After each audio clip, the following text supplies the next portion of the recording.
Salam əziz şagirdlər, hər birinizi xoş gördük. 8-ci siniflər üçün olan BSQ 1, yəni Böyük Summativ Qiymətləndirmə 1-in ingilis dili suallarının doğru izahları ilə tanış olacağıq. Faydalı videoların davamı üçün kanala abunə olub videonu bəyənməyi unutmayın. İndi isə başlayaq. Sualların sizə bir-bir izahını verəcəm ki, qaranlıq bir sual qalmasın sizin üçün. Deməli, başlayaq. Bir saniyə. Birinci sualda bizdən to be keen on, yəni bir şey çox istəməyin definition'ı soruşur. D-yə baxırıq, interested in or wanting something very much. Bir şeyi çox istəmək, maraqlanmaq elə D variantı uyğundur. A-da deyir ki, kiməsə nəyəsə yemək vermək. B-də deyir ki, əşyaları göyə atmaqla saxlamaq. C-də deyir ki, nəyəsə özündən uzaqlaşdırmaq. Doğru cavab D variantı. İkinci sualda xoş bir yəni qoxu. Bunun bir definition'ıdır, söz lazımdır. Aroma xoş qoxu mənasını verir, ona görə A variantı olur. Üçüncü sualda cümlənin mənasına baxıb doğru söz tapmaq lazımdır. Ağır yağış, deməli, torpaq sürüşməsinə səbəb oldu deyərsən. B variantı, zərər vurdu. Torpaq sürüşməsi özü bir zərərdir.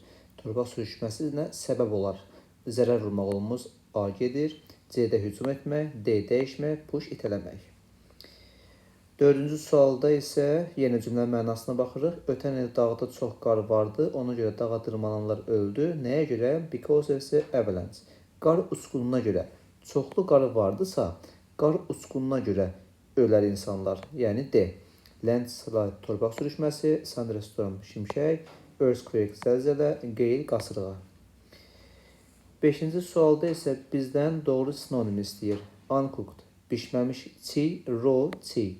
Delicious, dadlı, yummy dadlı. Spicy, acılı, ədviyyətli, juicy, şirəli, düz gəlmir, sinonim deyil. Bitter, acı, sour, turş. Bu da düz deyil. Altıncı sualda sifətlərin düzgün sırasını bizdən istəyir. Fəthi, yağlı, juicy, şirəli. C doğru cavabdır. Və bilmək lazımdır ki, sözün sonu y-dən, yəni y-dan bitirsə, belə deyək, söz sifətdir. Digərləri, məsələn, earthquake zəlzələ deməkdir, juice meyvə şirəsidir, yəni sifət deyil. D-də isə, deməli, quizin mətbəxdir. Bura qədər gəldinizsə, deməli, 8-də oxuyursunuz, sizə qısa məlumat verim. Kanalın ictimai bölməsində, post bölməsində sizlər üçün faydalı testlər paylaşılır. Kanala abunə olaraq o testlərdən də faydalana bilərsiniz. İrəlidə həm 8-lər, həm 9-lar üçün faydalı testlərimiz yenə olacaqdır və ödənişsiz WhatsApp qrupumuzda mövcuddur. 7-ci sualdan başlayaq. Deməli, we dived into, suya baş vurmaq sözü 8-ci sinif kitabında bu söz var. Dive into istifadə olunur. Deməli, nəyəsə üstünlük vermək, prefer tea, deməli, to coffee, prefer to-dan istifadə olunur. Prepare for university, deməli, ali məktəbə, universitetə hazırlaşmaq, prepare for olur, universitetdən əlaqəli olaraq. Yəni, into, to və for. 8-ci sualda bizdən düzgün cümləni qurmaq istəyir, make-up sentence-dir. She-dən başlayacaq.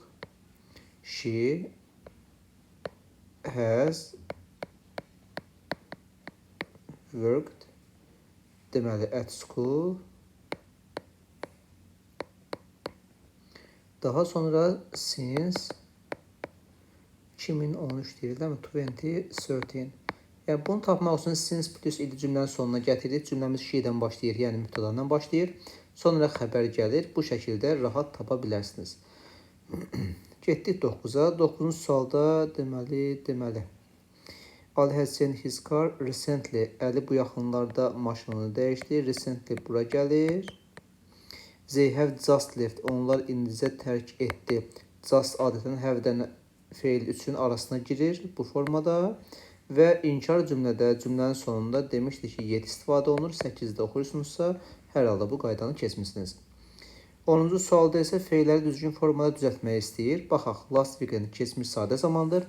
Biz bura cooked, yəni axırı idi yazırıq. 2-də for 2 hours bitmiş zamandır. Ona görə bitmiş zaman necə olurdu? Have, has plus buradakı feilin 3-cü forması. Riskünün sözündən D artırırıq. Burada da təbii ki I have talked olur. Yəni bu formada. 11-ə baxaq. Hospitaldə qonaqpərvərlik. Friendly behavior towards guests. Qonaqlara xoş davranış, səmimi davranış. Disaster fəlakətdir. Something that's very extremely bad. Nəsə pis bir şeydir. Ruin korlamaqdır. To spoil or destroy something. Bu formada. 12-ci sualda düzgün deməli formanı bizdən istəyir. Mənim biraz pulum var. I couldn't buy it. Onu ala bilmədim. Nə qədər pulum var ki, ala bilmədim? Çox az pulum var. Mənim manatım var. Çox az mənasında few gəlir cümlənin mənasına görə. No of deyə bir şey yoxdur. None of deyə bir şey var. Ona görə none oldu orada. 13-cü sualda sıralayaq. Bir də FU olur. İzahını da verəcəm. Səbirli olun. Bizim hələ də biraz sandviçimiz var. Onlara birazını ver dedik. Sonra daha doğrusu I had no time. Mənim vaxtım yoxdur. Yəni yox idi. Ona görə taksi götürdüm ki not miss the plane. Təyyarəni qaçırmayım. No düz gəlir. Daha sonra bura a little olacaq. Cümlənin mənasına baxaq burada. Bizim daha doğrusu biraz vaxtımız var. Mən e-maili yoxlaya bilərəm. Düz gəlir. 4-də isə none of books, yəni kitabların heç biri anlamında none of olur. Getdik 14-cü sualda. Boz, neither, either qaydasında bilirik ki, boz nor yoxdur, either nor yoxdur. Cavab burada neither nor olur. Heç biri mənasında. And varsa bura biz bozu qoyuruq, digərləri olmur. Və sonuncuda either or ifadəsi düzgündür deyə orada daha doğrusu either or qoyduq. 15-ci sualda mətn nə haqqındadır deyir. Mətnə əgər baxmısınızsa, the longest living tree, ən uzun yaşayan ağacdan söhbət gedir. Söhbət Braziliya fındığından gedir. Burada da deyir ki, Amazonun ən uzun yaşayan ağacıdır. İkinci sualda toxumu nə ölçüdədir deyir. Deməli, burada belə bir şey var. Coconut size deyir bu da. Bura belə bir şey yazsaq. Yəni, Hind qozu ölçüsündə bu doğru cavabdır.